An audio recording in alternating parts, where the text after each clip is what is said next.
Hello बच्चों, आज के इस वीडियो में क्लास 10 साइंस का बच्चों वीवीआई क्वेश्चंस करने वाले हैं, जो कि आपके बोर्ड एग्जाम 2024 के लिए बहुत ही इंपॉर्टेंट क्वेश्चंस होने वाला है। बच्चों हम एनसीईआरटी बुक से आपके लिए वीवीआई ऑब्जेक्टिव क्वेश्चंस को छाट कर लाए हैं, जो कि 2024 बोर्ड एग्जाम में 100% ये सब क्वेश्चंस आपको देखने के लिए मिलेगा बच्चों। तो चलिए फटाफट क्वेश्चन नंबर 1 से स्टार्ट करते हैं। क्वेश्चन नंबर 1 में है बच्चों, श्वसन किस प्रकार की अभिक्रिया है। श्वसन बच्चों ऊष्माक्षेपी अभिक्रिया होता है। श्वसन का मतलब जो हम सांस लेते हैं बच्चों, ऑक्सीजन लेते हैं और कार्बन डाइऑक्साइड रिलीज करते हैं, उसमें जो अभिक्रिया होता है उसे ऊष्माक्षेपी अभिक्रिया कहा जाता है बच्चों। ठीक है।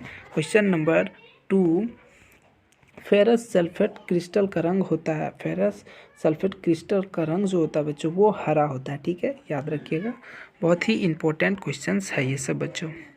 क्वेश्चन नंबर 3 हम लोगों के पास है बच्चों। 3 नंबर, लिटमस विलयन जो बैगनी रंग का व्यंजक होता है। ठीक है बच्चों, यह किस पदार्थ का बना होता है।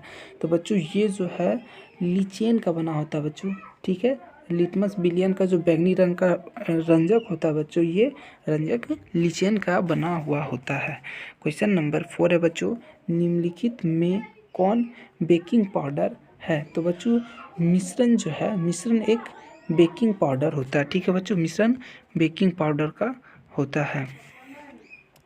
बेकिंग पाउडर एक मिश्रण है। ठीक है बच्चों, बेकिंग पाउडर एक मिश्रण है। 5 नंबर क्वेश्चन, विद्युत अपघटनी परिष्करण में अशुद्ध धातु को बनाया जाता है तो एनोड बनाया जाता है बच्चों। ठीक है, एनोड बनाया जाता है। विद्युत अपघटनी परिष्करण में जो अशुद्ध धातु जो बच जाता है बनाया जाता है उसे।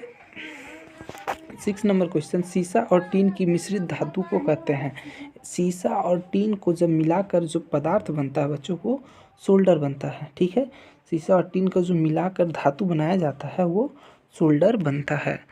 7 नंबर क्वेश्चन, कार्बन हाइड्रोजन से संयोग कर बनता है। कार्बन हाइड्रोजन से जब संयोग किया जाता है बच्चों तब हाइड्रोकार्बन बनता है। देख सकते हैं कार्बन और हाइड्रोजन तो क्या मिलकर बन जाता है, हाइड्रोकार्बन। ठीक है बच्चों।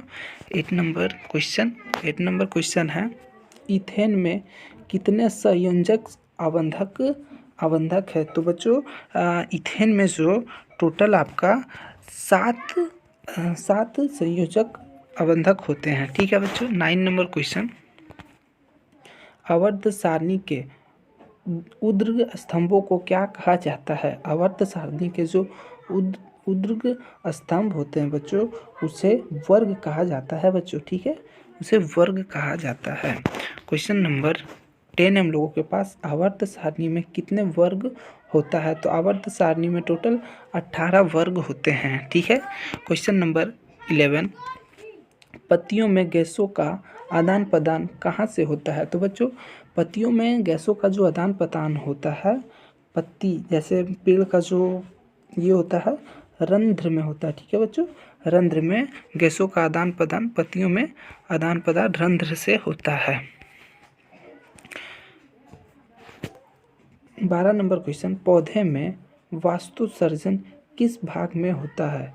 तो बच्चों पौधे में जो वास्तुसर्जन भाप बन के जो खाना बनाने की जो प्रोसेस एक तरह से हम लोग कर सकते हैं वो कहाँ होता है। तो वो पत्तों में होता है बच्चों। पत्तों से ही पेड़ पौधा अपना सांस लेते हैं और सूर्य का रोशनी एब्जॉर्ब करता है पत्ते से ही। ठीक है। क्वेश्चन नंबर 13, जिब्रेलिन है। तो बच्चों जिब्रेलिन एक हार्मोन है। ठीक है, जिब्रेलिन एक हार्मोन है।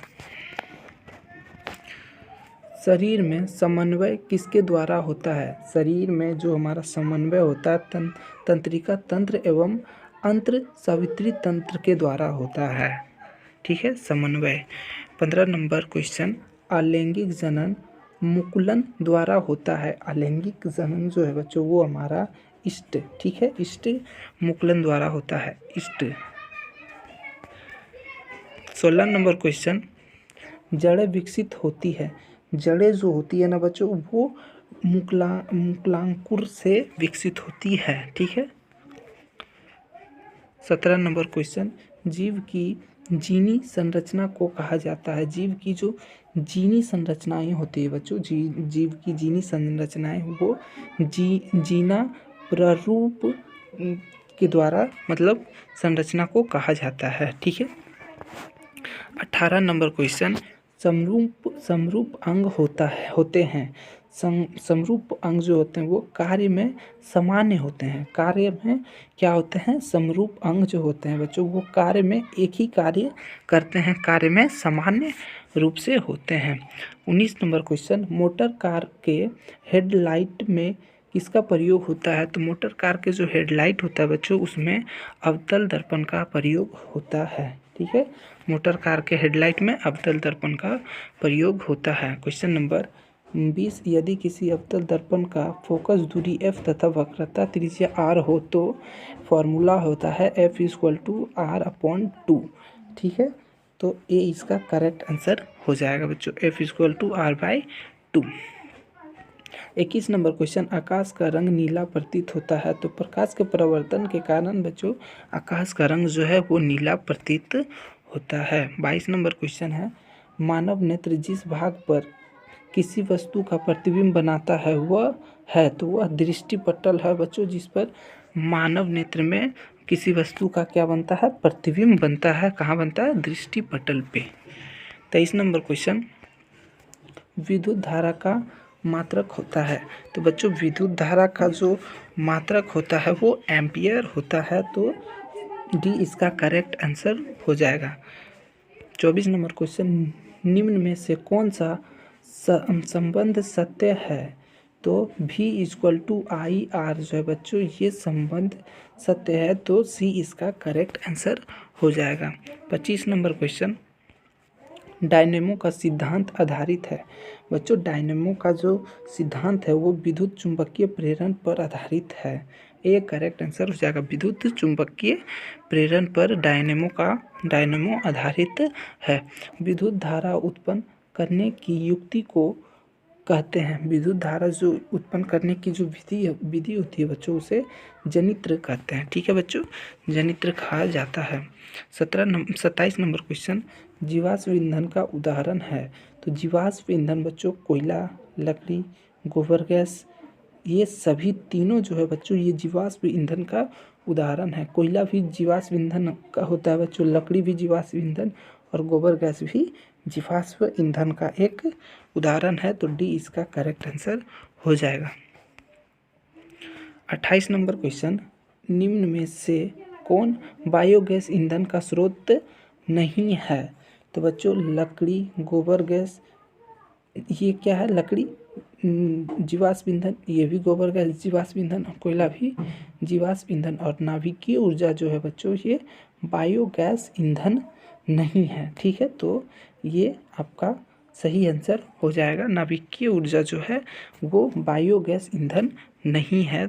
28 का सी हम लोगों का करेक्ट आंसर हो जाएगा।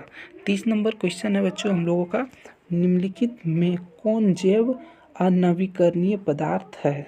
तो डी जो है बच्चों ये एक अनवीकरणीय पदार्थ है। डी का मतलब डाइक्लोरो, ठीक है, डी का मतलब डाइक्लोरो, फिर डी का मतलब होता है डाइफेनिल और ट्राइक्लोरो। ठीक है, टी का मतलब डाइक्लोरो। ठीक है, DDT।